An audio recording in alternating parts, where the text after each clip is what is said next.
What's up, you guys? My name is Mr. Wolf, and welcome back to LEGO Arts. So, in the last episode, we did a showcase on Captain America and Bucky Barnes in the style of World War II to celebrate 4th of July. And for this episode, we are finally doing a showcase on LEGO Avengers Endgame. A showcase that I've pretty much been working on for the past couple of months. This was a little bit more tedious than I expected to. So, we're going through this showcase. Okay, so at first I was debating whether or not to do this.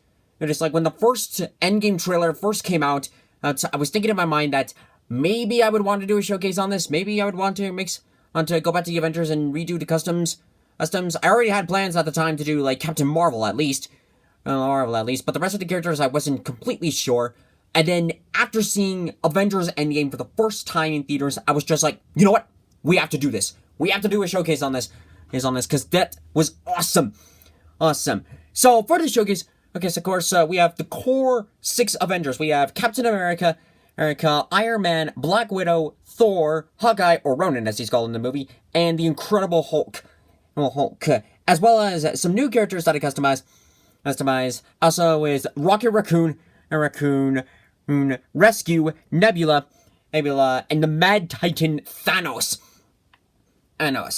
And much like with the previous showcase, we'll also be doing sort of a minifigure review, specifically on minifigures.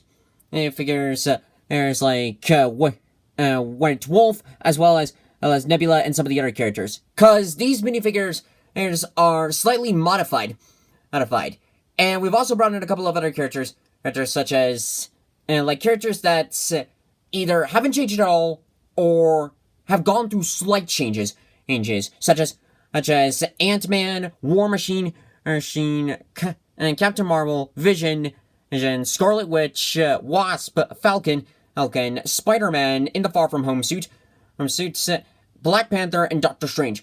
I've been working on these guys for quite some time, and as I mentioned that this will be kind of like a minifigure review, because with these minifigures, like with the previous Avengers Showcase, kind of contain original elements from their original characters, but I did have to apply some slight changes to them. Only this time, these guys, as were like some of these guys are based off of some customs that I bought on either eBay or during my trip to Comic-Con, because the Lego sets, I don't know what they were thinking, but the Lego sets were not fully accurate to the movie.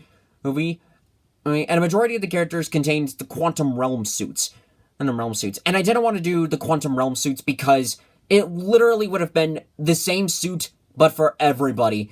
And I wanted to do variety. So I chose to go ahead with the custom routes, and also using the original minifigures that I bought as sort of like templates for me to work on and make some slight changes if need be, and this came out as the final result. So, as you guys know the whole drill, we're going to take these minifigures one at a time, do a review on them, explain my process, why we have this route, and then go from there. Oh, and before we continue on, there will be some spoilers of Endgame throughout the showcase, so if you have not seen the movie, continue at your own discretion. So, without further ado, let's get the pedestal out and get the showcase on the road! Okay, so to start the showcase off is, of course, Captain America, the first Avenger, America's ass, the whole 9 yards. With this minifigure, originally I thought that this wouldn't take a whole lot of work, but it turns out I did have to make some slight changes to them. Not too much. The original figure itself is mainly intact. So with the custom that I found on eBay, I thought it was pretty cool of how they captured the design, sort of the design torso of Cap's suit, as well as having in the straps, and then on the sides he's got the arm patterning, including the little A's, and on the back he's got I guess this is where he would put his shield on. You could see some slight detailing on the back, which I thought was pretty cool, and a little bit detailing on the side of the legs. So at first I thought that I wouldn't have to do too much work on it, but upon closer inspection, there were a couple of problems I came across with the figure. For starters, on his chest piece, you could see that it actually does have some different detailing. That detailing was my work. So when his minifigure first came into packaging, packaging. The chest piece, like the scales were a little bit messed up. Not too much, but there were like some gaps in between that were just blank. As blank. I guess there was a problem with printing wise, so I had to go back and like try to fix it as best I could. I applied on like a dark blue paint, and then carefully went back and tried to do the scales. I don't know how well you guys can see it. In fact, I think you might be able to see it better with the helmet and without the helmet. Which, speaking of which, the helmet, I actually had to change it up. So at first I thought like the helmet that's I thought that there wouldn't be too much work with it, that I could just like put it on and then it would be pretty cool. Well, which, by the way, the person who made this helmet did a fantastic job. It really, really represents of Captain America's like mask from the movies. I thought it was really, really cool. So I decided that like I want to use this helmet. It's really nice. The person who made this did a lot of work on it. So it's only fair that we included it for the showcase. But when this came in, the A was misplaced. I don't know what happened. I guess again it was printing problem. So I had to to fix that, I completely repainted it. By trying to make like a paint that would match up with the rest of the suit. And then once that was done, I painted on my own A, which came out a lot better than I thought. I also did like his little wings in the helmet. I repainted the strap, and all in all, this came out pretty good. So if we remove the helmet, as you can see, he still retains the original cap head that I've been using since the first Cap minifigure, which I was gonna try to like make my own cap headpiece, but hand painting a face, I'm so far still working on that. And since my printer is low on ink, I couldn't like print off a decal face for it. So I decided like, you know what? This headpiece is good. It represents with Cap pretty well. So it's only fair that we use this headpiece. And plus, it works well enough for like I can put on like, say for instance like this headpiece and still recognize it as Cap. So I thought that was pretty cool. And of course, he's got like his iconic shield. This is the same shield that I used for the first Cap minifigure. I figured that like since Cap in the movies has had that shield for years, it'd only be fair that I keep it up, that it keeps up with the American hero himself. So I gave it a new paint job. I repainted it in the silver. I added in the blue that was the same color as the rest of the suit, and then I give it a new crimson for the red. And as you can see on the inside, there's some silver on it to represent sort of like the inside of the shield. I didn't paint the straps brown because in the past, I've had it for handles, for handle pieces. They've been painted, and then like when you put a hand on, the paint comes off. So I didn't want to go ahead and do that. And it's just like, you know what? The shield is good as it is. Let's keep it up with that. I didn't do a battle damage shield with it because. So, two reasons. One, I didn't want to, like, accidentally damage anything, like any tools or the shields. And two, I'm very low on shields. I'm pretty much like one of those people that I don't use a specific piece unless absolutely necessary. Alright, because for all I know, one of these days I might do a showcase for I need a shield piece.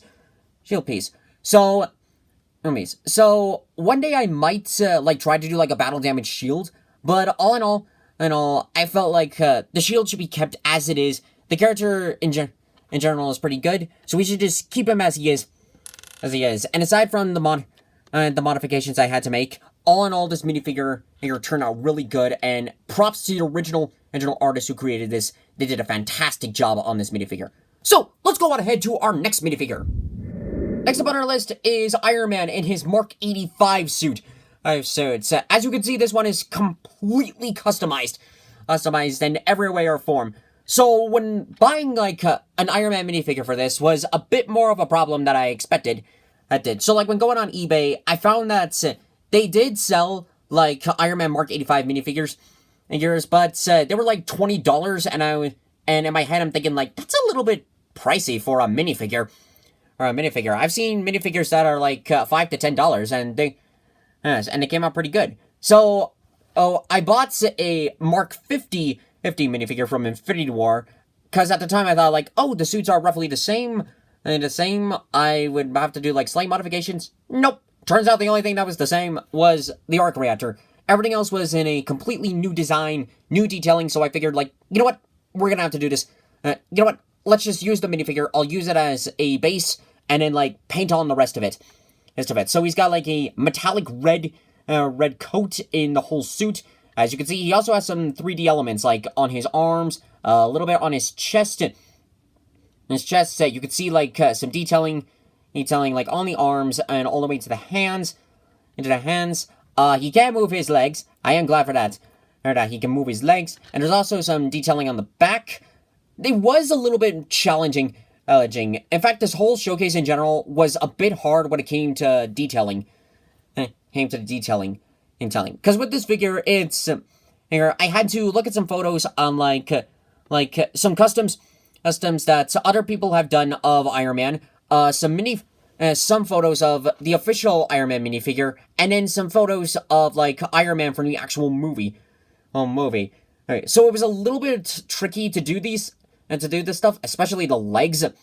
But in the end, this came out pretty good, and this is actually a much better improvement compared to my original Iron Man minifigure. For with that one at the time, I didn't really care how it turned out. I just did it in sort of my own style. I accidentally made the chest a little bit too bulky. Okay, same thing with the arms. So I took that idea and it's just like, you know what? We can learn from this. I can learn from my mistakes. And this came out as the result. As you can see, there's some slight detailing to that helmet, which, speaking of which I added in this feature that I wanted to for a really, really long time. And that is, okay, hold on. Easy does it. There we go. As you can see, with the headpiece and with the helmets, this was a technique I wanted to try out for a really, really long time, and that is take the face plates, cut off the chin strap, glue it onto the helmet, and make it for where, like, he can still move the face plate, but the chin can remain on, and the chin strap can remain on. But I didn't want to do that for such a while, for such a long time, because as like with the shield, I was very low on Iron Man parts, and I didn't want to accidentally damage anything, so, in the end, I was just like, I don't want to accidentally break this. But then when I got a couple of Iron Man helmets, I was just like, you know what? We gotta try this. I gotta try this. This might be the last Iron Man minifigure, well, not just a minifigure, but the last Iron Man suit we'll see for a while, so we gotta give this a shot at least. And if this messes up, and if this fails, I can take the Iron Man helmet from the previous minifigure, repaint it, and then add it on. But safe to say, this didn't turn out horrible. Like, I will admit, I probably could have cut this better, but it was sort of an experiment to see how this came out. And you know what? I'm kind of glad of how this came out. So all in all, with this minifigure, it was a lot of more work than I expected, but I'm pretty satisfied with the results in the end. So let's go ahead to our next minifigure. Next up on our list is, of course, Natasha Romanoff, the Black Widow. Now, this minifigure probably has to be my new favorite Black Widow design. The second, and to me, is, like, the Age of Ultron from the first Avengers showcase. Okay, and with this minifigure, I thought it was really, really cool. The person who, like, did the detailing of the suit captured it pretty well. Same thing with the arms. Sorry that the arms are a little bit messed up. I did come across some problems with this. So when first looking at this character, it wasn't too difficult, but it still did give quite a challenge. Of how, like, for the Widow bites, I wanted to make them three-dimensional. They came out slightly better than the last time I did these. But again, they could have come out a little bit better. And is that some glue? I think it is. This did become a problem for where, unlike with the previous stuff, I did had to like glue them on in the end, because they broke apart at one point, and it was just like, oh shoot, I gotta fix that. So I went back and changed it up a little bit. As you can see, her batons, which I think she rarely uses them in the movie, which is kind of a disappointment. But with the batons, I wanted to make some changes to them. So the original rods that I used were pretty simple. They were pretty simple because they were just like, it's like some blue rods. Actually, no, they were black rods that I added in the blue paints. And I wanted to make some changes to that. So I added in, like, some molding clay clay to like make the rods a little bit bigger. Add some small clay at the end, but leave a small part of it blank, so that way she can hold it. And in the end, these came out pretty cool. I also added in like the like this. I think it was a peacock blue to sort of add in that electric kind of color. And in the end, this came out as a pretty cool result. Her headpiece, I wanted to change that. Like with the original Black Widow headpiece, I think it might have been again because of the printing was a problem. But when I saw the headpiece, it's just like this face. I don't like it. I need to change it. And when I saw like the face design for like the Black Widow minifigure for Infinity War, I thought like, oh, that's a good one.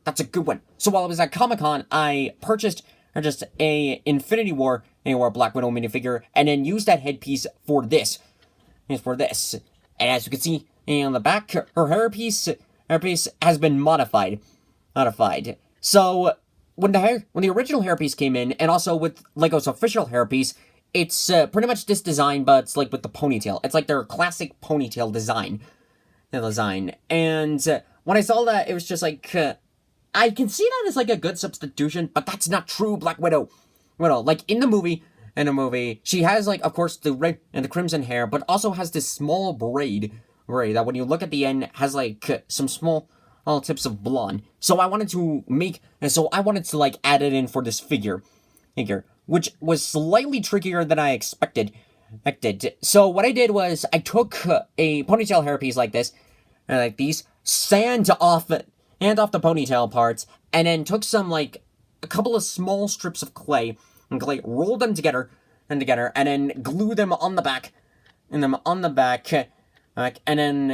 once it was dry, paint it all up into the primary color, and this came out as the results. It was a little bit tricky to do that because I wanted to make sure that the braid was in a position for I can move like the arms, and also for where it wouldn't get stuck on the original body that I put it on as like a template for it.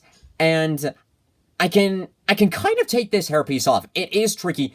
It's tricky because it turns out if you want to take it off, you need to get like one of those brick pieces that pulls it off almost like a lever, and then like you kind of have to take it off every once in a while. Otherwise, it will get stuck on the head. As I discovered that when building this figure. But aside from that, all in all, this came out pretty cool. So this was a nice thing, like sort of little upgrade that I did. And since the headpiece works very well, it's much like the Cap headpiece, for where I can put this on like any Black Widow minifigure that I want. And all in all, I thought this was a pretty cool suit to do. So I'm really proud of how this came out. So let's go on ahead to our next minifigure. Next up on our list is Thor, the God of Thunder, or Lord of Thunder from Ragnarok. But with this character, it was pretty cool to do. Like, a majority of this character is mainly intact. Like, the detailing for this suit I thought was really, really cool. The only changes that I did was I used the original Thor headpiece that I used in the previous showcase. And I did paint up the arms a little bit. I gave them sort of like a new dark silver kind of color, and this came out as the results, and I thought it was very, very cool. So with this figure, it didn't require too much modifications to it. Like the cape is obviously different, which I think is very cool of how like they designed it for where on the inside is black, but on the outside is red, just like in the movie. So that was a really cool detailing that they did. As you can see, he's also got Mjolnir, who makes a comeback in the movie. It's the same Mjolnir that I used for the first showcase. I just gave it some slight sanding in, as well as a new coat of silver paint, as well as re-gluing and going just to make sure that it wouldn't break off. And this came out pretty cool. And of course, the Stormbreaker with some slight changes actually. For starters, a new outlining of the whole hammer, of the whole like battle axe hammer thing, and then adding in some clay for like 3-dimensional on Groot, sort of wrapping around the hammer, and then some string in the ring. I actually did a couple of things with it. So, at first, like when building this, I did want to make some changes to Stormbreaker, So at first, I got rid of the end piece and then added in a brand new one. And then I wanted to add in the string to like match it up with the movie. And first what I did was that I found like this twine that my sister and I had at this art station. And when wrapping up very, very tight, it kind of works. But the way how it worked is that like it didn't stay in one place. So when I applied on the glue, this came out as like a massive like rolled up sort of mess, and it's just like this is not gonna work. I can barely put this thing on the figure. So I immediately scrapped that off, and then instead what I did was I used some yarn string that I wrapped it up, put in like a small knot somewhere in one of these, and then just wrapped my way around it. And then when I reached an endpoint, I made a little tie, and then boom, this came out as the result. I also added in a little bit of glue just to make sure that it would stay on. And you know what? This came out as an awesome result. I'm really satisfied with it. Okay, so moving these slightly. Okay, actually, let's put Stormbreaker aside for now. Now, some pretty cool things is that for his hairpiece, as you can see, it's completely different, as well as repainted and everything to sort of match it up a little bit. I also repainted like the beard and the eyebrows. And so this is like one face on Thor. So if we flip it over to the other side, as you can see, it's also his other face, her face. And nice thing about this is that this hairpiece, and I also made another one for Thor. So we get rid of this hairpiece, and show up like, say for instance, I wanted to use the Thor hairpiece from Infinity War and Ragnarok. It still represents pretty much with the character. So I thought this came out as very, very cool. Very cool. And the nice part about this is that, as I mentioned, the hairpieces, they work for the other Thor outfits. So, say for instance, I didn't want this Thor outfit. Say I wanted to get the Thor Ragnarok outfit. I put it on, and both that hairpiece and this one actually work for the suit. So I thought that was a very cool thing I did. And that was just sheer dumb luck. I didn't really fully think it through until when I actually saw it. It was just like, oh my god, this actually works. And I did sand this hairpiece off a little bit to sort of match it up with the movie Thor. Like the original one, I thought it was cool, but of course I wanted to sand it up and make it more accurate to the films. And the final result came out with this, and I thought it was pretty cool. My only downside with this, and I'm bummed that I didn't figure out how to do it, is that I kind of wanted to do a detachable beard for in Endgame when Thor like uses both Mjolnir and Stormbreaker, when it gets all like powered up, his beard, like he regrows the beard is longer, but it sort of twists into a small braid, making him like I don't know, a barbarian or like a true Viking almost. And I wanted to add it in for this showcase, but unfortunately, I spent 20 minutes trying to come up with as many braids as I could, doing the measuring to like try to figure out how I would put it onto the character without damaging everything. And in the end, it didn't fully work out. So that was my only downside with this when doing this figure. But otherwise, I think all in all, this figure came out pretty cool. So let's go on ahead to our next minifigure. Next up on our list is Hawkeye, aka Ronan in this movie. And this one was pretty easy to do on repainting wise, because with the whole minifigure in general, like the others, was mainly intact, just some slight modifications. I added in a couple of gold, like a little gold paint on the hands to like match it up with the rest of the gauntlets. And the printing that the original person did for this was pretty cool, of how like they added in like the gold detailing on the rest of the suit, as well as the scabbard where you'd keep the sword. Which, speaking of which, this came out as like a regular katana. I was almost gonna try to do like a katana from the movie, but when I saw the design of the blade, I saw it was a little bit more complicated than I thought, and it was just like, I haven't reached that skill level yet, so I don't want to try to accidentally damage the sword. But it was pretty cool of how to do to like really think outside the box for this. So as you can see, like, got this brick piece on the back that he could contain the sword in. It was based off of, like, the original Lego Ninjago masks. No masks, like, you know, the full ninja mask before they completely changed it. And they changed it up. As you can see with this hood, it was originally completely black, but then after looking at a couple of photos of what the hood design looks like, I added in the golds to, like, sort of the gold outlining and the gold detailing for the rest. A little bit on the mask underneath, which I will get to that. And in the end, this came out pretty cool. I was glad that I didn't have to do some complete rechanges to it. The headpiece, I did have to make some slight changes to the head. So as you can see, this is actually a double face. So on the side, you can see, like, where I added in some paint and to represent, like, sort of like the shaved head almost. And on this side, they gave Clint sort of like a little earpiece. Which I thought was kind of cool. Oh, wait, hold on. I gotta do something really, really quick. So for this piece, like, say for instance, I didn't want Ronan to wear the hood. I wanted him, like, in his original hood gear. Like, archery gear. So, the way how this works is that, this is the same quiver that I used for Hawkeye. I decided to reuse it. I get rid of the other piece, place this on, position it in a way for where it can reach up with the rest as to the suit. I then also add in, like, this hairpiece. I give him his bow, which I've modified slightly. Put that on here. And then, okay, where's the arrow? Aha, here's the arrow. You then give him, like, his little arrow. Now, readjust the camera slightly, and then boom! And we got here of Hawkeye in the Ronin outfit. Which I thought was pretty cool. It's the same archery bow that I used, but I added in some clay to, like, give it a little uniqueness, like, give it an upgrade almost. Same thing with the arrow, it's the same, and with this hairpiece, it was very, very interesting for me to do. It was something I've never done before.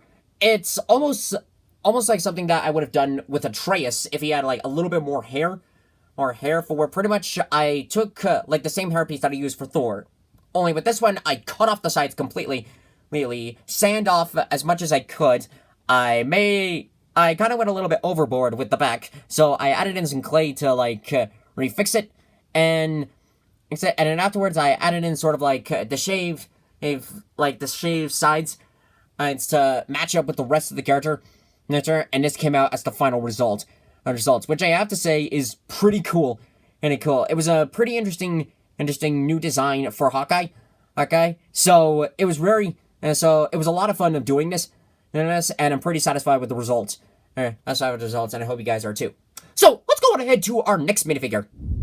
Next up on our list is Nebula, which at first I almost thought I got the outfit incorrect. Like, the headpiece. I did the paint work on the detailing right, but is the rest of the outfit incorrect? But I just double checked it, and it was just like, nope, the outfit is the same. So it's just like, oh, good. Because if it turns out I had gotten everything wrong, it's just be like, shoot, oh man, that's gonna bug me for a while. But nope, everything is alright. Everything is good. So it's just like, yay, we can proceed forward and move on. But anywho, with this minifigure, this one is completely custom detailing that I bought from eBay, which I gotta say is very impressive. It's very impressive printing.